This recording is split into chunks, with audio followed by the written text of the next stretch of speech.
जय हिंद दोस्तों, स्वागत है आप सबका आपके अपने YouTube चैनल में जिसका नाम है UP board class by Imran.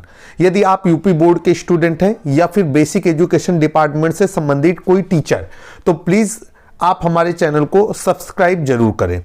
दोस्तों, जैसा कि आपको मालूम है कि यहाँ पर हमारे चैनल में आपको 25 विशेष कोर्स की प्रश्नोत्तरी का हल उपलब्ध कराया जा रहा है। इसी क्रम में आज हम लोग कोर्स संख्या 11 जिसका नाम है बच्चों का पढ़ने से परिचय, इसके भाग 5 अर्थात स्वयं का आकलन करें हिस्से की प्रश्नोत्तरी का हल आपके सामने प्रस्तुत कर रहे हैं। यहाँ पर कुल 13 प्रश्न दिए गए हैं। आप यदि 13 के 13 प्रश्न सही हल करना चाहते हैं तो आकलन प्रश्नावली को करने से पहले एक बार हमारा वीडियो जरूर देख लें। पहला प्रश्न है, जब बच्चे सीधे पहला क्वेश्चन में आना शुरू करते हैं तो वे अपनी भाषा को समझने और बोलने में निपुण होते हैं। शिक्षक होने के नाते हम उनकी इस मौजूद निपुणता का कक्षा में कैसे लाभ उठा सकते हैं? उपर्युक्त विकल्पों में से किसी एक से अधिक विकल्प का चयन करिए। पहला विकल्प है बच्चों को कक्षा में अधिक से बोलने का अवसर देकर के, अर्थात बच्चों को कक्षा में अधिक से अधिक बोलने का अवसर देकर के। दूसरा विकल्प है बच्चों के अनुभवों पर आधारित मिलकर कहानियों की किताब बनाकर। इसके बाद तीसरा विकल्प है पढ़ने की शुरुआत ऐसे शब्दों से करके जो बच्चों के रोजमर्रा के जीवन से जुड़े हों। आइए देखते हैं कि इस पहले प्रश्न के लिए सबसे सटीक विकल्प कौन से हैं। इस प्रश्न के लिए दिए गए तीनों विकल्प पूर्णतया सही हैं। आप यदि पूरा नंबर पाना चाहते हैं तो आप तीनों ही विकल्पों का चयन कर लें। इसके बाद सबमिट बटन दाबेंगे, आप पाएंगे कि आपके द्वारा बताया गया उत्तर पूरी तरीके से सही है। साथ ही इन उत्तरों के चुनने का कारण भी आपको स्पष्टीकरण में पढ़ने के लिए मिल जाएगा। दूसरा प्रश्न आपकी स्क्रीन पर उपलब्ध है। क्वेश्चन नंबर 2 है, ऐसा पाया गया है कि निरक्षर घरों से आने वाले बच्चे साक्षर घरों से आने वाले बच्चों के मुकाबले स्कूलों में धीरे धीरे प्रगति करते हैं। ऐसा क्यों है? उपर्युक्त विकल्पों का चयन कीजिए। एक ही विकल्प का आप यहां पर चयन कर सकते हैं। पहला विकल्प है कि ये बच्चे लिखित पाठ से परिचित नहीं होते हैं। दूसरा विकल्प है इन बच्चों को लिखने और पढ़ने का मूल्य पता नहीं होता है। तीसरा विकल्प है ये बच्चे साक्षर घरों से आने वाले बच्चों की तरह होशियार नहीं होते हैं। आइए देखते हैं कि प्रश्न संख्या 2 के लिए सबसे उपयुक्त विकल्प क्या हो सकता है। पूरे कोर्स का सटीक अध्ययन करने के बाद और सारे वीडियोस को देखने के बाद हम ये पाते हैं कि विकल्प 1 इस प्रश्न का सबसे सटीक विकल्प है, अर्थात ये बच्चे लिखित पाठ से परिचित नहीं होते हैं। जो निरक्षर घरों से बच्चे आते हैं वो लिखित पाठ से परिचित नहीं होते हैं, इसी वजह से उनकी जो डेवलपमेंट होती है वो साक्षर घरों से आने वाले बच्चों के एवरेज में धीमे रहती है। क्वेश्चन नंबर 3 आपकी स्क्रीन पर। क्वेश्चन नंबर 3 है कि निरक्षर घरों से आने वाले बच्चों को लिखित पाठ से परिचित कराने के लिए हम क्या क्या कर सकते हैं? नीचे दिए गए विकल्पों में से सबसे उपयुक्त विकल्प का चयन कीजिए। और आपको यहां पर बताया जा रहा है कि आप एक से अधिक विकल्प का भी चयन कर सकते हैं। पहला विकल्प है कक्षा भर में बड़े अक्षरों में लिखे चार्ट या पोस्टर लगाए जा सकते हैं। दूसरा है कि रुचिपूर्ण कहानियां जोर से बोलकर पढ़कर सुनाई जा सकती हैं। और तीसरा विकल्प रहेगा कि हम खुद किताबें पढ़कर बच्चों के लिए आदर्श बन सकते हैं। आदर्श मतलब रोल मॉडल बन सकते हैं उसका। आइए देखते हैं कि प्रश्न के लिए सबसे उपयुक्त विकल्प क्या हो सकता है। निरक्षर घर से आने वाले बच्चों को लिखित पाठ से परिचित कराने के लिए पहला तो काम हम ये कर सकते हैं कि कक्षा भर में बड़े अक्षरों में लिखे चार्ट या पोस्टर लगा सकते हैं। फिर इसके बाद रुचिपूर्ण कहानियां जोर जोर से पढ़ करके सुना सकते हैं। और हम खुद किताबें पढ़कर बच्चों के लिए आदर्श रोल मॉडल बन सकते हैं। इसका मतलब ये है कि तीनों ही विकल्प सबसे सटीक विकल्प हैं। तो क्वेश्चन नंबर 3 के लिए दिए गए तीनों विकल्पों का आप चयन कर लें, सबमिट बटन दाबें, आप पाएंगे कि आपके द्वारा बताया गया उत्तर पूरी तरीके से सही है। साथ ही इन उत्तरों को चुनने का क्या कारण है वो भी आप स्पष्टीकरण पे स्पष्ट रूप से पढ़ पाएंगे। क्वेश्चन नंबर 4 अब आपकी स्क्रीन पर उपलब्ध है। प्रश्न संख्या 4 में आपको रिक्त स्थान की पूर्ति करनी है और क्वेश्चन कह रहा है कि नीचे दिए गए विकल्पों में से एक विकल्प चुनकर वाक्य को पूरा कर दीजिए। क्वेश्चन है कि पढ़ना सीखने में मुख्यतः रिक्त स्थान शामिल है और कह रहे हैं कि एक ही विकल्प का चयन कर सकते हैं। अच्छा, विकल्पों की संख्या भी यहाँ पर 5 दी गई है। अक्षरों को पहचानना और उन्हें सही आवाज देना, दूसरा है पढ़े हुए शब्दों का अर्थ समझना। तीसरा है पढ़ी हुई जानकारी को याद रखना और उसे अन्य जानकारियों से जोड़ पाना। चौथा है इनमें से कुछ नहीं। और पांचवा है ये सभी सही हैं। आइए देखते हैं कि किसे हम सही विकल्प के रूप में चयनित करेंगे जिससे दिया गया वाक्य वो पूर्ण हो जाए। चौथे प्रश्न के सभी विकल्पों को देखने से स्पष्ट पता चलता है कि जो भी विकल्प दिए गए हैं वो सभी इस रिक्त स्थान पर भरे जा सकते हैं। इसका मतलब यह है कि आप इनमें से सबसे अंतिम विकल्प को चयनित कर लीजिए कि ये सभी सही हैं, अर्थात इनमें से कोई भी चीज खाली स्थान पर रख दी जाए तो वो एक अर्थपूर्ण वाक्य को प्रदर्शित करने लगेगी। तो अंतिम विकल्प को सही उत्तर के रूप में चयनित कर लीजिए। क्वेश्चन नंबर 5 अब आपकी स्क्रीन पर। क्वेश्चन नंबर 5 के अनुसार हम में से अधिकतर लोग वाक्य को पढ़ने के लिए किस प्रक्रिया का इस्तेमाल करते हैं? सही विकल्प या विकल्पों को चुनिए। एक ही विकल्प का चयन कर सकते हैं। यहाँ पर आपको यह हाईलाइट किया गया है कि केवल एक विकल्प चुने। कुल यहाँ पर 3 विकल्प दिए गए हैं। पहला है कि वाक्य को शब्दों में तोड़कर पढ़ना। दूसरा है कि वाक्य में शामिल हर शब्द में शामिल आवाजों को तोड़ना।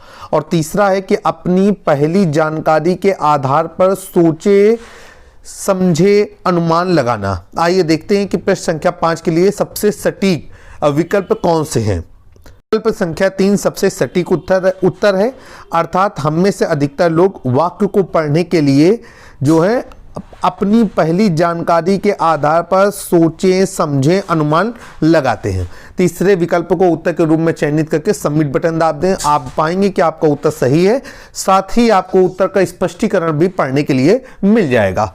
क्वेश्चन नंबर 6 आपकी स्क्रीन पर उपलब्ध है। क्वेश्चन नंबर 6, शिक्षक के रूप में हम अपने बच्चों को बेहतर और जल्दी पढ़ने में कैसे मदद कर सकते हैं? सही विकल्प का चयन करना है। करें उनको जो वो जानते हैं और जो वो पढ़ रहे हैं उसमें जुड़ाव बनाने में मदद करके। दूसरा है उनको अर्थपूर्ण माहौल में विभिन्न प्रकार की पठन सामग्री दे करके। तीसरा है बच्चों की जिंदगी से जुड़े पाठ पढ़ने को दे करके। आइए देखते हैं कि प्रश्न संख्या 6 के लिए उत्तर क्या होगा।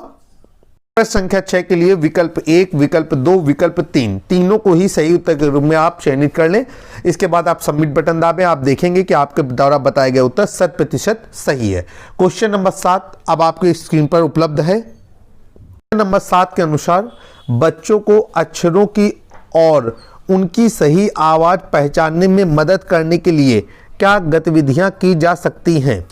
अब पहला विकल्प है एक एक करके अक्षर सिखाएं और हर अक्षर से शुरू होने वाले शब्द बच्चों को बताएं। दूसरा विकल्प है कि बच्चों के जीवन में अधिक इस्तेमाल होने वाले शब्दों को लिखकर ब्लैक बोर्ड और दीवारों पर सजाएं या दिखाएं। फिर इसके बाद अगला विकल्प है कि कक्षा में किताब दिखाते हुए बोल के पढ़कर कहानियां सुनाएं। आइए देखते हैं कि प्रश्न संख्या 7 का उत्तर क्या होगा। प्रश्न संख्या 7 के लिए भी विकल्प 1, विकल्प 2, विकल्प 3 इनको सही उत्तर के रूप में आप चयनित कर सकते हैं। तीनों विकल्पों को चुनकर के सबमिट बटन दाबें, स्पष्टीकरण देखें और अगले क्वेश्चन नंबर 8 तक पहुंच जाएं। वार्नर की ऑर्गेनिक पढ़ने की पद्धति की सबसे अद्वितीय बात क्या थी? उपर्युक्त विकल्प को चुनिए। एक से अधिक विकल्प का चयन कर सकते हैं। पहला विकल्प है वो बच्चों के पढ़ने के लिए कार्ड पर शब्द लिख देती थीं। दूसरा है वो बच्चों को याद करने के लिए रोज एक नया शब्द देती थीं। इसके बाद तीसरा है वो बच्चों को खुद के अनुभवों व भावनाओं से जुड़े शब्दों का इस्तेमाल करने के लिए प्रोत्साहित करती थीं। और इसके बाद अगला विकल्प है वे बच्चों को आपस में अपने शब्दों के बारे में एक दूसरे से बातचीत करने व चर्चा करने के अवसर प्रदान करती थी। आइए देखते हैं कि प्रश्न संख्या 8 के लिए कौन सा विकल्प सबसे अधिक सुटेबल रहेगा। ध्यान रखिएगा यहाँ पर एक से अधिक विकल्प चुनने के लिए हमें ऑप्शन दिया गया है। विकल्प 3 और विकल्प 4 सही उत्तर के रूप में चयनित किए जाएंगे। वो बच्चों को खुद के अनुभवों व भावनाओं से जुड़े शब्दों का इस्तेमाल करने के लिए प्रोत्साहित करती थी। और जो अगला है वो रहेगा कि वो बच्चों को आपस में अपने शब्दों के बारे में एक दूसरे से बातचीत व चर्चा करने के अवसर प्रदान करती थी। इन दोनों विकल्प को आप चयनित करके सबमिट बटन दाब दें। क्वेश्चन नंबर 9 आपकी स्क्रीन पर अवेलेबल है। क्वेश्चन नंबर 9, आपके अनुसार बच्चों को किस तरह की किताबें पढ़ना मजेदार लगेगा?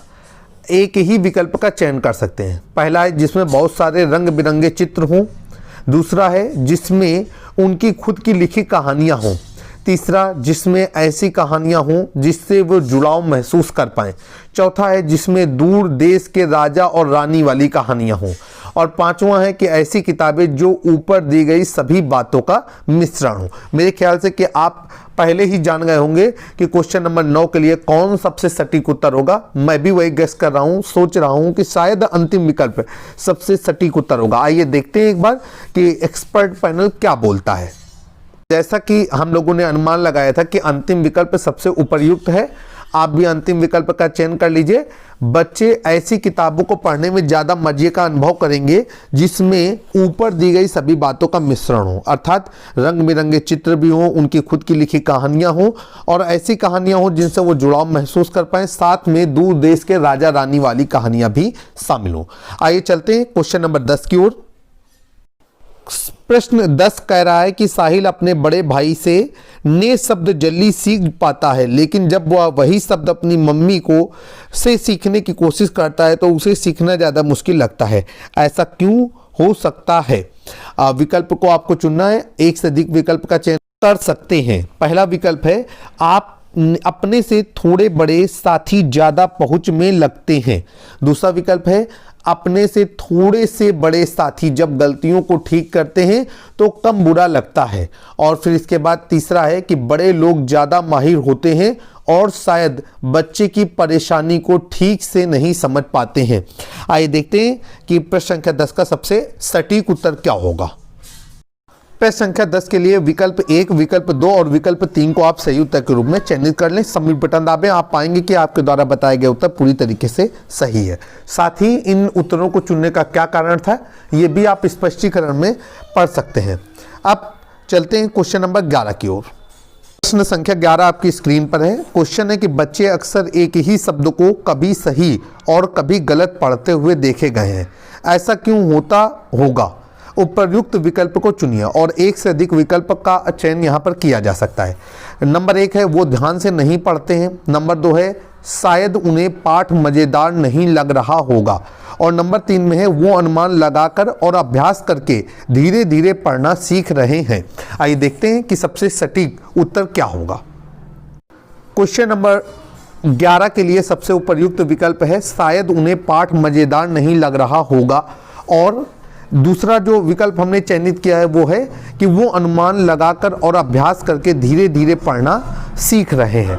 क्वेश्चन नंबर विकल्प 2 और विकल्प 3 को सही उत्तर के रूप में चयनित कर लीजिए, सबमिट बटन दाब दीजिए और आप देखेंगे कि आपके द्वारा बताया गया उत्तर पूरी तरीके से सही है। इस जो कोर्स का अंतिम प्रश्न आपके सामने स्क्रीन पर आ रहा है, क्वेश्चन नंबर 12।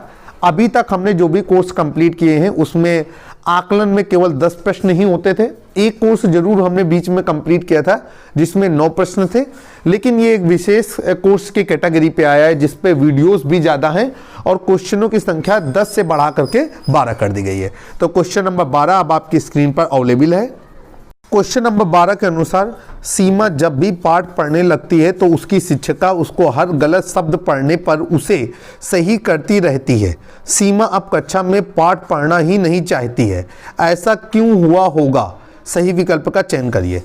एक से अधिक विकल्प का चुनाव कर सकते हैं। पहला विकल्प है शायद सीमा चिंतित महसूस करती होगी कि वो फिर गलत पढ़ेगी। दूसरा विकल्प है उसे शायद पाठ ना पढ़ना ज़्यादा आसान विकल्प लग रहा होगा। तीसरा है कि उसे अपने दोस्तों के सामने पढ़ने में शर्म आ रही होगी। इस अंतिम प्रश्न का सही विकल्प क्या हो सकता है, सही उत्तर क्या हो सकता है? आइए देखते हैं। विकल्प 1, विकल्प 2, विकल्प 3 तीनों ही इस प्रश्न के सबसे सटीक विकल्प है। तीनों ही विकल्प को आप चयनित कर लें। सीमा शायद चिंतित महसूस करती होगी कि वो फिर गलत पढ़ेगी, उसे शायद पाठ ना पढ़ना आसान विकल्प लग रहा है, और उसे अपने दोस्तों के सामने गलत पढ़ने में शर्म आ रही होगी। आप तीनों विकल्प को चयनित करके सबमिट बटन दाबें, आप पाएंगे कि आपके द्वारा क्वेश्चन संख्या 12 का जो उत्तर दिया गया है वो पूरी तरीके से सही है, और साथ ही आपको इनका स्पष्टीकरण भी पढ़ने के लिए मिल जाएगा। दोस्तों, इस तरीके से आपने आकलन प्रश्नोत्तरी में जो 12 प्रश्न आए हुए थे सभी के सही उत्तर आपने दे दिए हैं। जब हम जारी रखना बटन पे क्लिक करेंगे तो द टीचर ऐप की ओर से धन्यवाद का मैसेज आपको दिखाई देगा, जो ये बताएगा कि आपके द्वारा किया गया कोर्स पूरी तरीके से कंप्लीट हो चुका है। आशा करते हैं दोस्तों कि आपको हमारी ये प्रश्नोत्तरी वीडियो पसंद आ रहे होंगे। यदि आप यूपी बोर्ड से रिलेटेड हैं या बेसिक एजुकेशन डिपार्टमेंट में टीचर हैं तो आप हमारे चैनल को लाइक सब्सक्राइब जरूर करें और दोस्तों के साथ साझा करें। जय हिंद, जय भारत।